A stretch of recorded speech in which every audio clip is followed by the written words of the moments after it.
네, 성도 여러분 안녕하십니까? 추운 겨울 하나님의 성전을 찾으신 모든 분들을 환영합니다. 밴드를 통해서 소식을 들으셨겠지만 지난 안식일 저녁에 남부지구 우정의 날 행사를 했습니다. 우리 교회 몇 등 했는 줄 아십니까? 네, 영광의 1등을 했습니다. 전 교회가 어떻게 하다 보니까 동점이어가지고 공동 1등 했습니다. 네. 같이 참석하신 우리 성도님들 열심히 뛰셔서 영광의 1등을 하셔서 참 축하드리고 감사를 드립니다. 그리고 일요일 날은 우리 개척대 아이들이 또 헌화 앞에 풋살 대회를 갔습니다. 몇 등 했는지 아십니까? 아니에요. 영광의 응원상을 받았습니다. 네. 그래서 우리 아이들 기쁨으로 하루를 잘 보내고 왔습니다. 또 하나님의 성전을 찾으신 모든 성도들, 또 하나님 앞에 아름다운 보고들을 이 시간 할 수 있는 그런 믿음과 또 마음이 있으면 참 좋겠다라고 생각이 됩니다. 지난 시간에 이어서 계속 성경에 나와 있는 예수님의 그리스도의 모습을 이 시간 또 살피겠습니다. 오늘은 작은 일에 성실하심이라고 하는 제목으로 언제나 작은 일에 성실하셨던 예수님 모습을 좀 생각해 보도록 하겠습니다.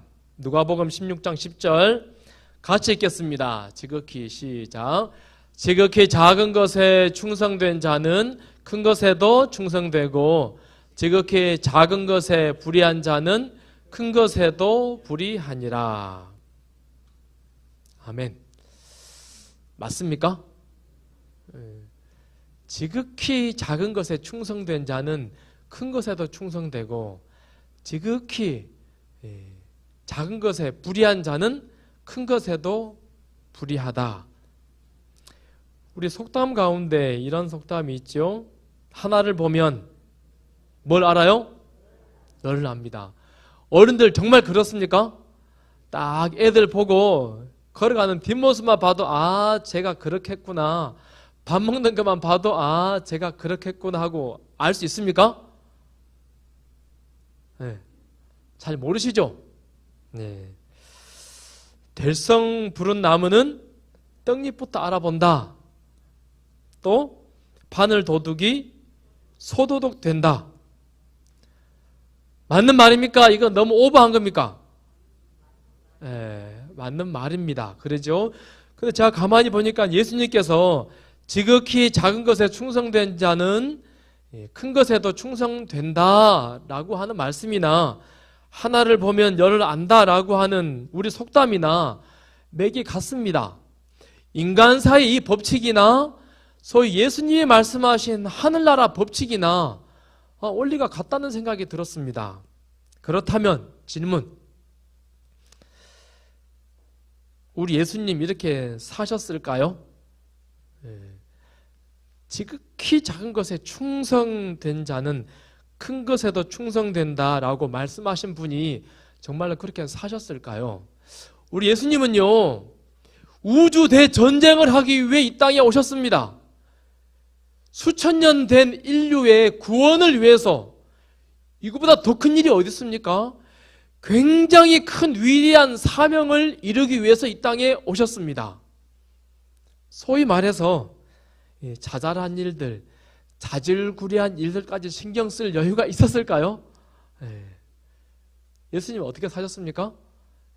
그러나 정말 작은 일에 충성하시지요.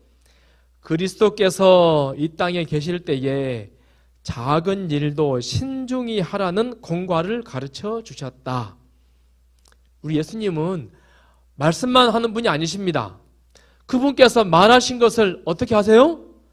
삶으로 보여주세요.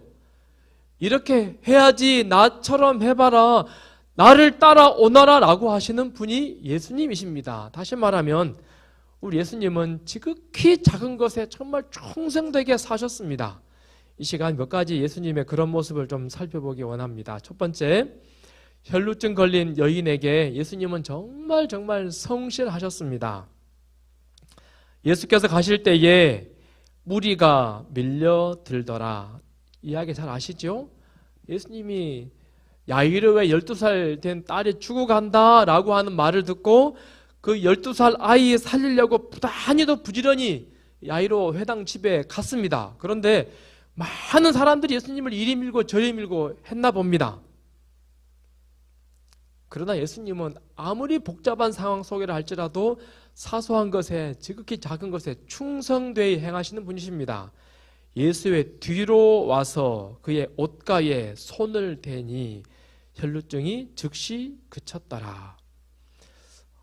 우리 시대의 소망에 제가 여러 번 말씀드린 것 같습니다. 이 여인이 오래된 지병을 치료하기 위해서 예수님에게 계속 옵니다. 근데 예수님에게 가면 병이 낫겠다라고 하는 믿음이 있지만 갈 용기가 나지 않는 거예요. 그리고 사람들이 그를 가로막아서 예수님께 갈 수가 없는 것입니다.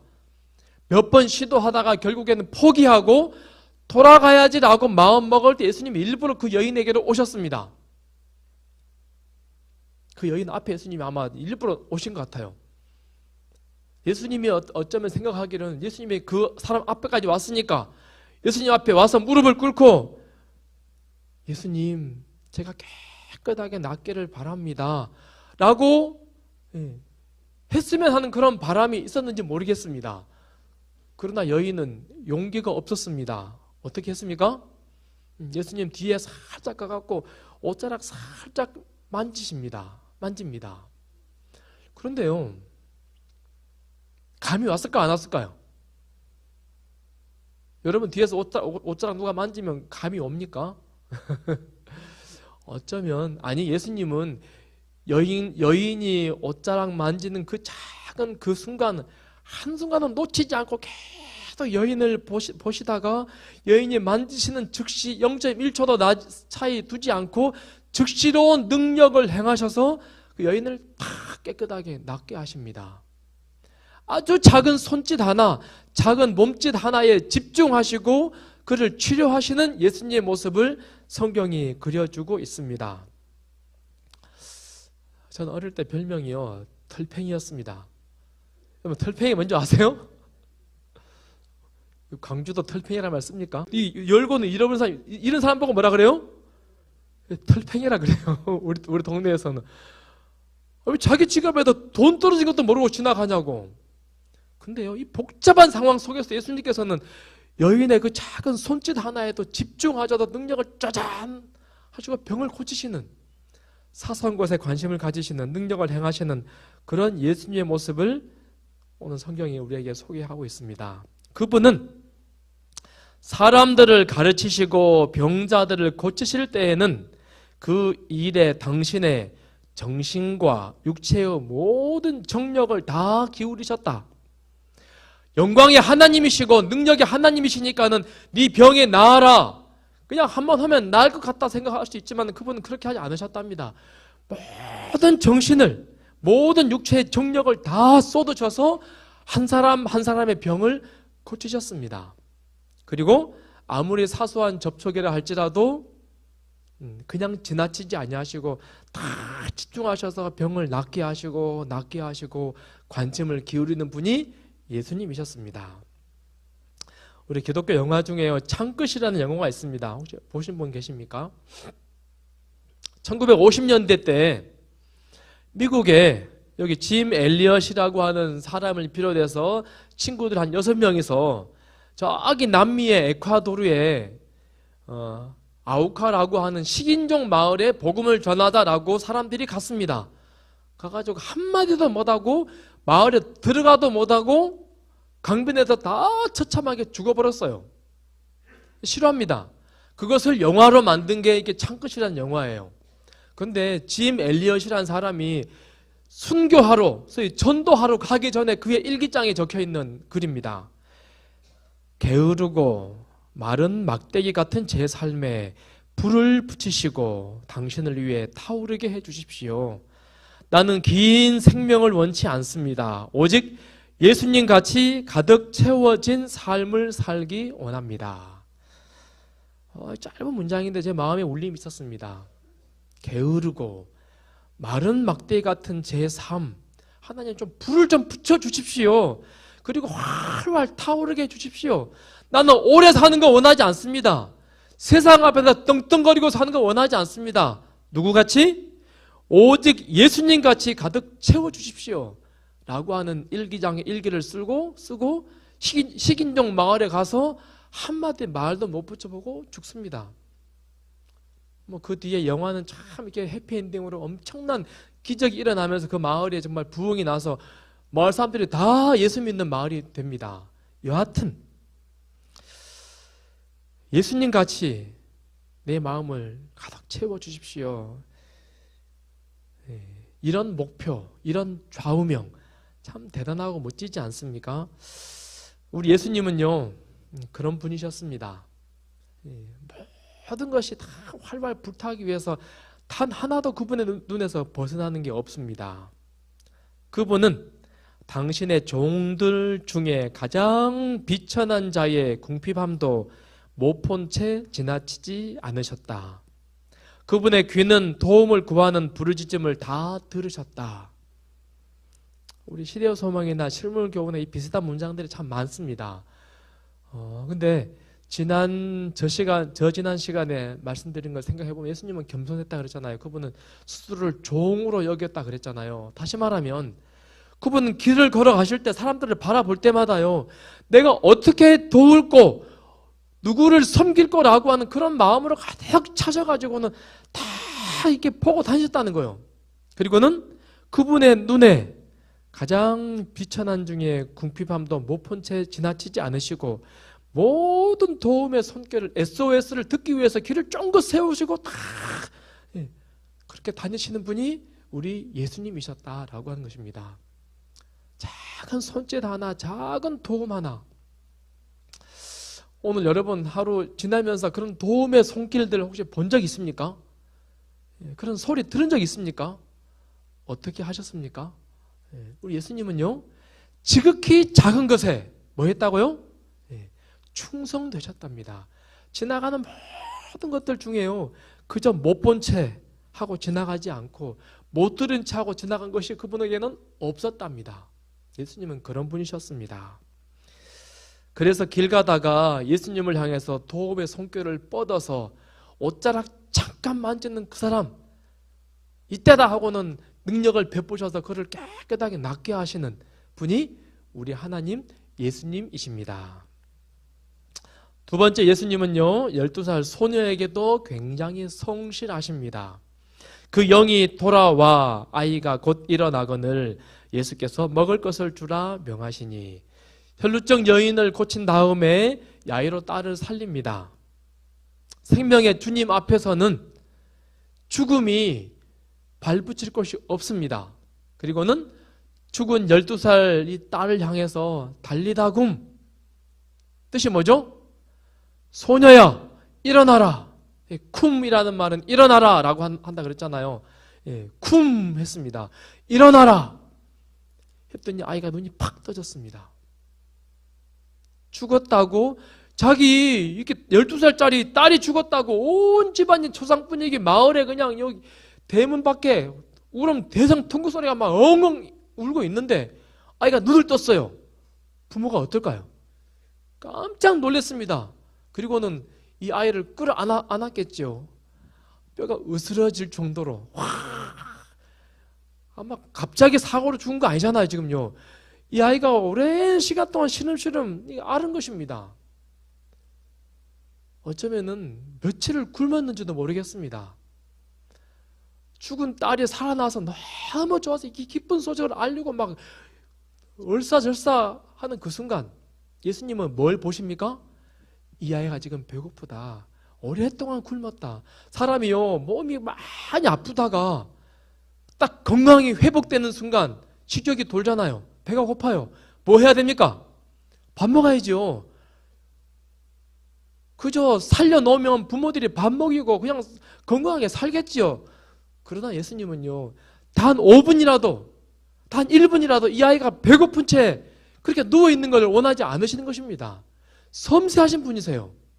얘가 배고프다 빨리 밥 먹여라 라고 말씀하시는 예수님, 굉장히 꼼꼼하시고 정말 세밀하신 분이 우리 예수님이시다 라고 하는 장면을 우리에게 보여줍니다. 지극히 작은 것에 충성된 자는, 예수님은 지극히 작은 것이랄지라도 충성되게 보시고 일하시는 그런 분이셨다라고 우리에게 말씀합니다. 예수님은 또 부활하셨을 때에도 성실하셨습니다. 큰 지진이 나며 주의 천사가 하늘로부터 내려와 돌을 굴려내고 그 위에 앉았는데 그 형상이 번개 같고 그 옷은 눈같이 희건을 지키던 자들이 그를 무서워하여 떨며 죽은 사람과 같이 되었더라. 예수님 십자가에서 정말 잔인하게 고통당하시고 어깨가 축 처지고 목이 떨어지고 돌아가셔버렸어요. 무덤에 예수님을 장사 지냈습니다. 그리고 일요일 새벽에 하늘에서 빛나는 천사가 내려왔습니다. 형상이 번개 같고 그 옷은 눈같이 희건을, 천사가 탁 내려왔습니다. 그리고는 어떻게 합니까? 돌을 탁 밀었습니다. 그리고는 이야기합니다. 나오소서 생명의 왕이시여 아버지께서 당신을 부르시나이다. 아마 아주 선명하고 또렷한 소리로 나오소서 당신의 아버지께서 당신을 부르시나이다 탁 하니까 예수님 어떻게 하십니까? 눈을 팍 뜨면서 탁 일어나셨어요. 33년 반 동안요 인간의 몸을 입고 온갖 굴욕, 온갖 비난, 온갖 모욕, 비참하게 정말 거지처럼 이 땅에 사셨습니다. 그런 예수님 눈 딱 뜨고 일어나는 순간 이제 뭐예요? 다 끝난 거예요. 이 땅에 인류를 위해서 희생했던 것들 다 끝났어요. 사단과의 대쟁투, 사단이 그렇게 유혹하고 예수님을 시험했던 것들이 다 끝났습니다. 이제 뭐만 하면 돼요? 다 일어나서 이제 끝났다. 하늘로 승천하여 올라가셔서 영광의 보좌에 앉으시면 끝나는 것입니다. 그런데 영광의 왕께서 부활하셔서 맨 먼저 첫 번째 한 일이 뭡니까? 뭐 했을까요? 배고프니까 밥 먹었을까요? 가장 먼저 하신 일이 뭐죠? 또 머리를 쌌던 수건은 세마포와 함께 놓이지 않고 딴 곳에 개켜 있더라. 예수님 부활하고 난 다음에 제자들이 거기 들어가 보니까 어떻게 되어 있어요? 예수님 입었던 수의가 어떻게 되어 있어요? 딱 개져 있는 거예요. 수의도, 세마포, 그 다음에 수건 깨끗하게 탁. 내가 사진 찾느라고 애먹었습니다. 예수님 부활한 무덤 사진 보면 다 헝클어져서 예수님 수의들이요. 누군가 화가가 정말 성경을 잘 보고 예쁘게 잘 개놨어요. 다시 말하면요, 영광의 왕께서 당신을 부르시나이다 하고 일어났을 때, 야, 이제 굴욕 끝, 영광의 왕으로서 무덤을 나가시는 겁니다. 근데 가기 전에 뭐 하고 나가셨어요? 입었던 옷 다 착착착착 해놓고 나가신 것입니다. 아침에 여러분 일어나셔서 이불 다 캐고 나오셨습니까? 혹시 아침에 바쁘게 출근하느라 우리 젊은 분들 특히 막 이렇게 막 던져놓고 나가신 분들 계십니까? 예수님은요 얼마나 중요하고 얼마나 영광스러운 순간입니까? 그 순간에 영광의 왕이 당신을 왕께서 부르시나이다 나오소서 했더니 쫙 나오소서 탁탁탁탁. 지극히 작은 것에 충성된 자는 지극히 큰 것에도 충성된다라고 하시는 모습을 이렇게 삶으로 보여주신 것이 예수님의 모습입니다. 만일 그가 참다운 그리스도의 제자라면 그는 자기의 신앙을 그가 행하는 모든 일에서 실천하며 사람들에게 그리스도의 정신을 드러내게 될 것이다. 같이 읽어보실까요? 만일, 시작. 만일 그가 참다운 그리스도의 제자라면 그는 자기의 신앙을 그가 행하는 모든 일에서 실천하며 사람들에게 그리스도의 정신을 드러내게 될 것이다. 모든 일에 예수님은 그러셨죠? 모든 일에 그분의 품성을, 그분의 삶을 잘 드러내셨어요. 링컨에 관한 참 이야기들이 많은데요. 한 번은 청년 링컨이 마차를 타고 가다가 딱정벌레가, 손톱만한 딱정벌레가 뒤집어갖고 발발발 떨고 있는 모습을 봤습니다. 여러분 그런 거 봤습니까? 얘네들은 뒤집어지면 잘 못 일어나잖아요. 발발발 이러고 있는 거예요. 근데 마차를 타고 가는 링컨이 마차를 세우고는 얼른 쫓아가가지고 막대기로 건드려서는 딱 돌려주고 마차를 타고 갔다라고 하는 기록이 있습니다. 작은 벌레 하나도 어떻게 보는 거예요? 불쌍하게 긍휼히 여기는 마음을 가졌답니다. 혹시 오늘 그런 거 봤습니까? 에이고 바보하고 지나갔습니까? 청년 링컨이 한 번은요, 자기 친구 청년이 하얀 이를 가진 이 개가 얼렁거리면서 자기 친구를 물려고 막 달려드는 거예요. 그래서 친구가요, 이거 쇠스랑이라 그러죠? 얼른 들어가지고 막 휘둘러가지고는 개를 찍어버렸어요. 개가 큰 상처를 입었습니다. 개 주인이 화가 나가지고 고소했어요. 재판장에 갔습니다. 근데 링컨이요, 머리가 좋고 또 판사잖아요. 친구를 위해서 무료로 변호를 해주게 되었습니다. 검사가 말합니다. 왜 개를 저 쇠꼬챙이로 때려가지고 개에게 큰 상처를 주냐고, 뒤집어가지고 손잡이로 했으면 걔가 그렇게 큰 상처 안 입었을 거 아니냐고, 그러니 당신에게는 큰 죄를 물어야겠다고 이야기하는 것입니다. 링컨이 뭐라 그런 줄 아세요? 판사님, 왜 그렇다면 걔는 부드러운 꼬리로 내 친구를 공격하지 않고 하얀 이 날카로운 이로 내 친구를 공격했습니까? 했더니 재판장 여러분처럼 막 깔깔깔 웃소리가 났습니다. 그리고는 무죄 했더랍니다. 그리고 링컨이 훗날 대통령이 된 다음에 뭐 하죠? 노예 해방을 해요. 같은 사람들인데 색깔이 검정색이라고 걔네들은 다 뭐예요? 노예들이에요. 걔만 또 못해요. 짐승 취급받는 것입니다. 그들을 해방시키기 위해서 부단히도 애를 쓰고 전쟁을 해서 결국은 그들을 해방시킵니다. 이야기의 셋 다 같은 마음 아닙니까? 딱정벌 불쌍한 마음 뒤집어 주는 것, 친구를 위해서 무료로 변호해 주는 것, 흑인들을 위해서 초래할 수 있다. 사람은 오직 작은 일에 충성함으로써 연단을 받아 장차 더욱 큰 책임을 지게 되었을 때에도 충실히 행하게 된다. 우리는 어떻게 평가받아요? 무엇으로? 큰 것 잘했나 못했나를 평가받기보다는 우리의 품성은요, 지극히 작은 것에 우리의 품성이 평가받고 지극히 작은 것으로 우리는 연단을 받아서 아름다운 품성으로 그렇게 변하여 간다는 것입니다.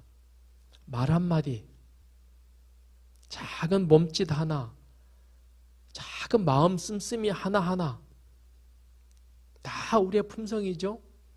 우리 친구들에게, 또 우리 이웃들에게, 혹은 우리 회사 동료들에게 우리가 말 한마디. 우리 정성호 목사님 말이 굉장히 마음에 계속 울림이 있는데요. 사람과 사람들 사이에서 기분이 나쁘면 그 사람이 지는 거라 그랬어요. 맞습니까? 혹시 사람과 사람 사이에 뭐가 기분이 좀 나빠요. 내가 성질이 나요. 언짢아요. 그러면 누가 잘못된 거예요? 속상한 사람이 잘못된 사람입니다. 속상한 사람이 지는 겁니다. 지극히 작은 것에 충성됨으로 언제나 너그러운 그런 품성을 우리가 다 유지할 수 있게 되기를 간절히 소원합니다. 네 번째, 오병이어의 기적에서 예수님은 정말 또 성실한 모습을 보여주시오. 요한복음 6장에 앉아있는 자들에게 나눠주시고 물고기도 그렇게 그들의 원대로 주시니라. 그들이 배부른 후에 예수께서 제자들에게 이르시되 남은 조각을 거두고 버리는 것이 없게 하라 하시므로. 오병이어, 하나님 이 무리를 배부르게 먹게 하소서. 다 기도하니까는 떼어도 계속 뭐가 나와요? 떡이 나오는 거예요. 생선이 계속 나오는 것입니다. 능력의 하나님, 기적을 베푸시는 하나님께서 다 먹고 난 다음에 뭐라고 해요? 남은 조각을 거두고 버리는 것이 없게 하라. 지금 어떤 품성입니까? 지극히 작은 것 하나라 할지라도 부스러기 하나라도 함부로 버리거나 낭비하지 말아라 하시는 예수님의 품성의 모습을 소개하고 있습니다. 꼼꼼하게 아끼시고 모으시고 섬세하게 챙기시는 예수님, 그런 분이 우리 예수님이십니다. 그것이 그분의 품성입니다. 지극히 작은 것에 충성된 자는 큰 것에도 충성됩니다. 다이아몬드하고 숯하고는 둘 다 탄소로 이루어졌습니다. 아시죠? 탄소입니다. 그런데요, 똑같은 탄소로만 이루어졌는데 다이아몬드는 아무리 깨도 안 깨져요.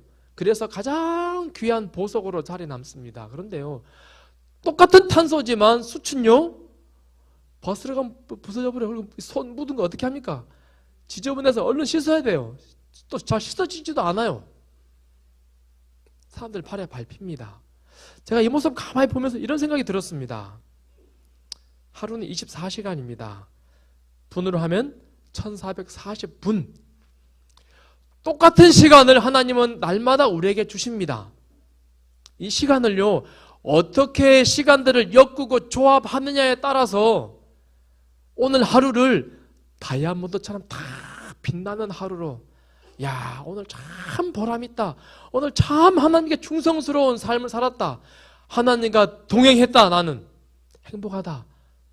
라고 하는 시간에 배열을 하는 사람이 있는가 하면, 하루 지나고 나서 유튜브 보고 드라마 보고 그냥 친구들하고 수다 떨고 그냥 열심히 세상 일 하다가는 아무것도 손에 쥔 것이 없이 그냥 이 새카만 숯덩이처럼 하루를 보내버린 그런 사람들도 있겠다라는 생각이 듭니다.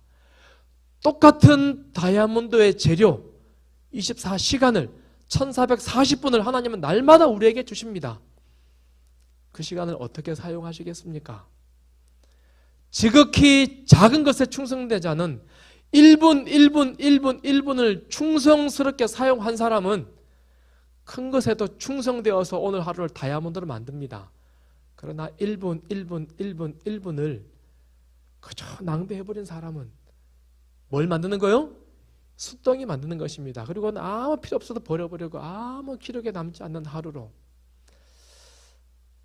우리의 시간이 잘 엮어져서 충성되게 엮어져서 정말 다이아몬드를 만들 수 있는 우리 모든 성도들 되기를 간절히 소원합니다.